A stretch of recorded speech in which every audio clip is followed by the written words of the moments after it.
Assalamualaikum warahmatullahi wabarakatuh.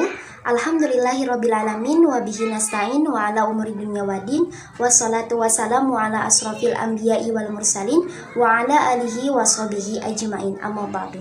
Selamat pagi semuanya, salam sejahtera saya ucapkan. Perkenalkan, saya Nursipa Salpia dengan NIM 1212020191 dari Universitas Islam Negeri Sunan Gunung Jati Bandung, dari Fakultas Tarbiyah dan Keguruan, Prodi Pendidikan Agama Islam, semester 2 yaitu kelas E. Tak lupa yang saya hormati Bapak Haji Yudi Irfan Daniel SSOS MAG selaku dosen pengampu dari mata kuliah Ilmu Pendidikan Islam. Pada kesempatan kali ini saya akan membahas tentang evaluasi ilmu pendidikan Islam. Nah, untuk membahas lebih lanjut, maka simaklah video saya berikut ini. Nah, teman-teman, sebelum kita membahas tentang evaluasi ilmu pendidikan Islam, di sini saya akan menjelaskan tentang pengertian evaluasi terlebih dahulu. Nah, jadi evaluasi secara harfiah berasal dari bahasa Inggris yang artinya evaluation, yaitu penilaian atau penaksiran. Namun dalam bahasa Arab sering dikenal atau dijumpai dengan istilah imtihan yang berarti ujian dan khotaman yang dilakukan pada penilaian akhir dari proses kegiatan. Nah, bisa juga dalam proses kegiatan mengajar. Sedangkan secara istilah saya mengambil dari pendapat Umar Malik. Beliau mengatakan bahwasannya evaluasi adalah suatu proses penaksiran terhadap kemajuan, pertumbuhan, dan perkembangan peserta didik untuk tujuan pendidikan. Nah, ternyata teman-teman, dalam Undang-Undang Nomor 20 Tahun 2003 yaitu tentang Sistem Pendidikan Nasional yang terdapat dalam bab 1 pasal 1 ayat 21 dijelaskan bahwa evaluasi adalah kegiatan pengendalian, penjaminan, dan penetapan mutu pendidikan terhadap berbagai komponen pendidikan pada setiap jalur, jenjang, dan jenis pendidikan dari berbagai bentuk pertanggungjawaban penyelenggaraan pendidikan.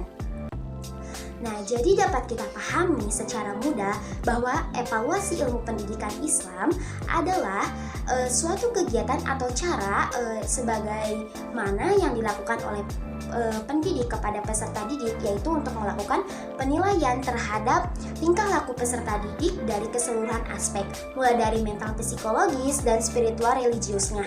Dan tentunya patokan dari evaluasi ilmu pendidikan Islam ini tetap kita berpatokan kepada Al-Quran dan hadis. Nah, apa tujuan dari evaluasi ilmu pendidikan Islam ini? Tak lain adalah yaitu suatu sistem penilaian dalam pendidikan Islam yang bertujuan untuk keputusan-keputusan yang diambil oleh pendidik atas penilaian dari peserta didik benar-benar sesuai dengan ajaran-ajaran dari Al-Quran atau tidak keluar dari ajaran-ajaran jalur Islam.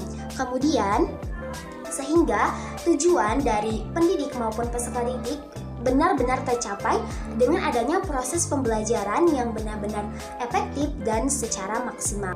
Nah, setelah kita membahas tentang pengertian evaluasi ilmu pendidikan Islam, selanjutnya kita akan membahas tentang kedudukan evaluasi ilmu pendidikan Islam. Jadi, evaluasi pendidikan memiliki kedudukan yang amat strategis dan tentunya sangat penting ya teman-teman, karena dari hasil evaluasi, yaitu hasilnya dapat digunakan sebagai input untuk melakukan perbaikan kegiatan pendidik. Jadi ketika kita melakukan evaluasi, tentu terlihat bagaimana anak yang cepat tanggap, mana anak yang kurang tanggap dalam melakukan proses pembelajaran. Jadi kita bisa mengerti benar-benar mulai dari psikologis anak ataupun dari cara berpikir anak. Jadi kita bisa memperbaikinya. Jadi ketika kita memperbaiki dari kesalahan ataupun suatu kendala dalam anak, maka kita harus mengevaluasi sendiri agar tahu bagaimana kesalahan-kesalahan dan masalah-masalah yang terdapat dalam anak. Seperti itu teman-teman. Selanjutnya kita akan membahas tentang fungsi evaluasi pendidikan. Ternyata teman-teman, fungsi evaluasi pendidikan terbagi menjadi dua. Yang pertama ada fungsi secara spesifik dan juga ada fungsi sebagai secara praktis. Pertama kita akan membahas fungsi secara spesifik. Yang pertama yaitu berfungsi selektif, yang artinya atau digunakannya biasanya cara mengadakan penilaian guru, yaitu bertujuan untuk biasanya memilih siswa yang dapat diterima di sekolah tertentu. Jadi biasanya diadakannya seperti ada ujian tes untuk masuk sekolah. Kemudian juga ada juga berfungsi untuk memilih siswa yang dapat naik kelas ataupun yang tinggal kelas. Kemudian juga bisa juga bertujuan untuk menentukan mana siswa yang berhak mendapatkan beasiswa dan mana siswa yang tidak. Kemudian fungsi yang kedua yaitu berfungsi diagnostik. Nah, jadi pada fungsi diagnostik ini biasanya bertujuan guru-guru untuk mengetahui kelemahan dan kekurangan para peserta didiknya. Kemudian yang kedua ada fungsi sistem penempatan. Jadi bertujuan guru dapat menempatkan anak ini seperti pada kelas yang unggul ketika anak itu pintar, atau kita bisa menaruhnya kepada kelas-kelas yang standar seperti kelas B, C, dan D. Kemudian juga ada sistem pengukur keberhasilan. Jadi ketika kita melakukan evaluasi, maka kita akan mengukur mana anak yang benar-benar berhasil atau benar-benar menangkap dari pembelajaran yang kita lakukan selama di kelas, dan mana anak yang kurang menanggapi dari materi-materi yang kita kasih, seperti itu. Kemudian fungsi evaluasi pendidikan secara praktis yang pertama itu ada secara psikologis, di mana bertujuan kita sebagai pendidik mengetahui tentang psikolog anak. Kemudian yang kedua secara sosiologis, yang artinya bertujuan untuk mengetahui apakah peserta didik ini sudah cukup mampu untuk terjun ke masyarakat atau masih memiliki mental yang kurang untuk terjun ke dalam masyarakat. Kemudian ada juga berfungsi untuk mengetahui kedudukan peserta didik. Jadi dari evaluasi ini kita peserta didik dapat mengetahui di antara teman-temannya atau di antara murid satu kelas di mana anak yang benar-benar pintar dan di mana anak-anak yang sulit untuk menangkap materi yang kita kasih, seperti itu. Setelah kita mengetahui fungsi evaluasi pendidikan, ternyata evaluasi pendidikan juga memiliki prinsip-prinsip di dalamnya. Yang pertama yaitu PALID, yaitu evaluasi mengukur apa yang seharusnya diukur dan menggunakan jenis tes yang terpercaya dan sahih. Artinya tidak ada sistem pilih kasih ataupun kecurangan di dalamnya.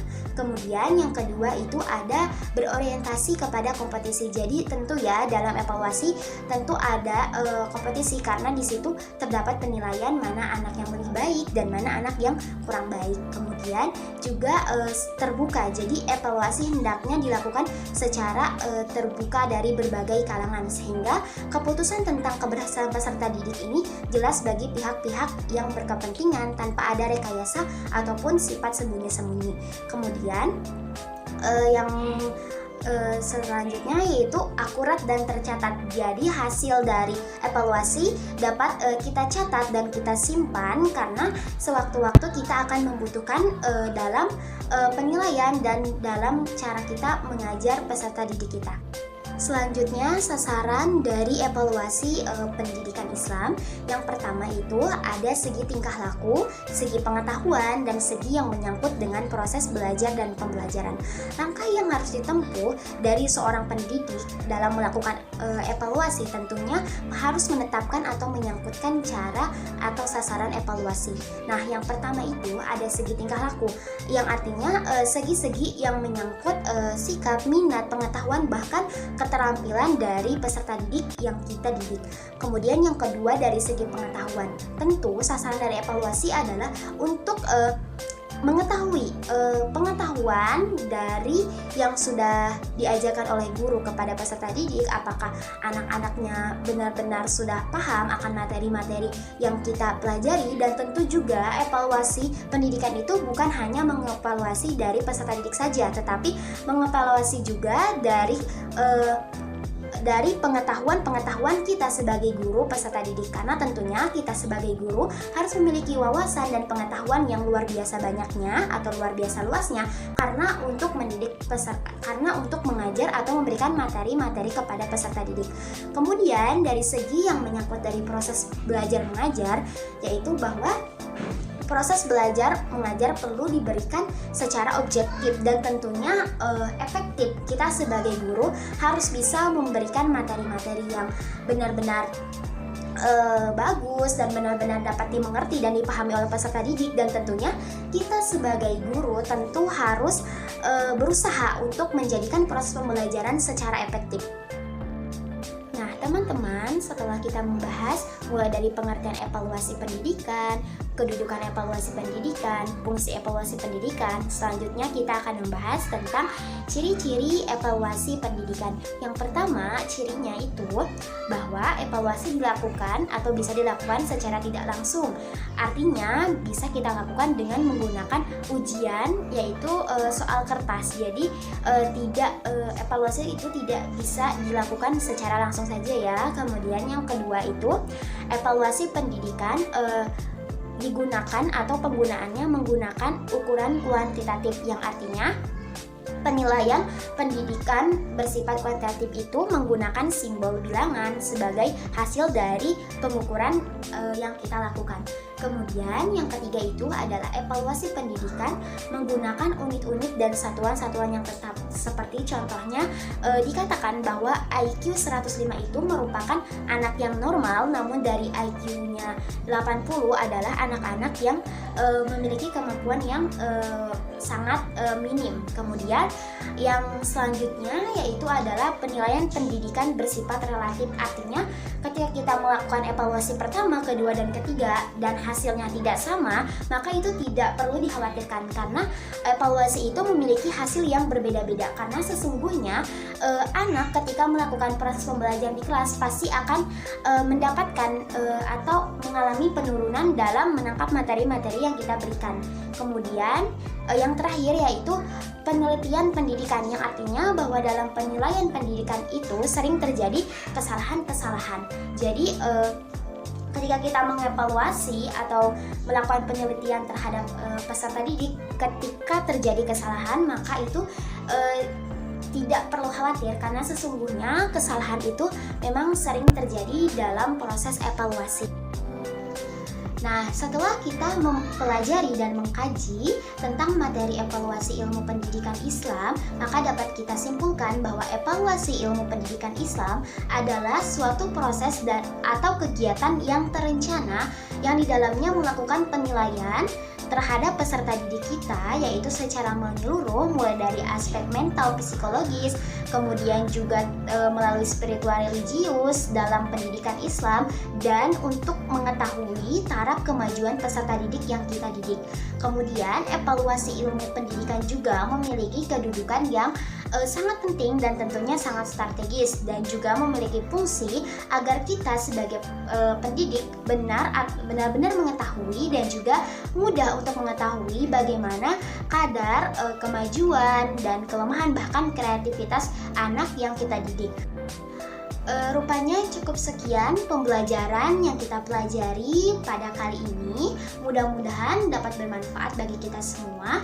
Cukup sekian. Wassalamualaikum warahmatullahi wabarakatuh.